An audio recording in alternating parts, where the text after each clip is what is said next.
Hutakiwi kuwa na uhitaji mpaka unasema kwamba ili nikamilishe uhitaji ngoja nikope.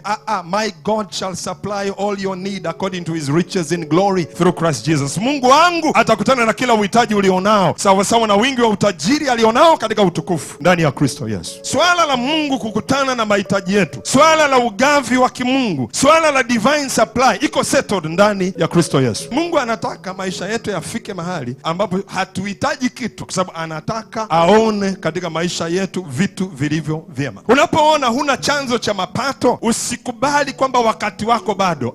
Wakati wako tayari, kwa sababu Yesu alisema, Roho wa Bwana Mungu yu juu yangu, maana amenipaka mafuta kutangaza mwaka wa Bwana uliokubalika. Pale msalabani aliposema imekwisha, alitangaza mwaka wa Bwana uliokubalika. Ni mwaka uliokubalika wewe kuanza kupata kazi, ni mwaka uliokubalika kupata mtaji wa biashara, ni mwaka uliokubalika kupata chanzo cha mapato. Imekubalika tayari. Tulimsubiri Yesu aje. Yesu kesha kuja. Kazi yako pia imekuja, biashara yako pia imekuja, shamba lako lile kubwa limekuja, ufugaji wako ule mkubwa umekuja, uvuvi wako ule mkubwa umekuja, maana Yesu amesha kuja. Bwana Yesu asifiwe sana. Inuka sasa uangaze, nenda kafanye kazi, nenda kafanye biashara, nenda kalime kibiashara, nenda kafuge kibiashara, nenda kavue kibiashara, maana nuru yako imekuja na utukufu wa Bwana umekuzukia. Pastor, nuru yangu imekuja wapi? Si ndio hili fundisho ambalo unafundishwa? Hii nuru ya ugavi wa kimungu imekuja katika maisha yetu ili tuweze kutembea katika ugavi wa kimungu. Bwana Yesu asifiwe sana.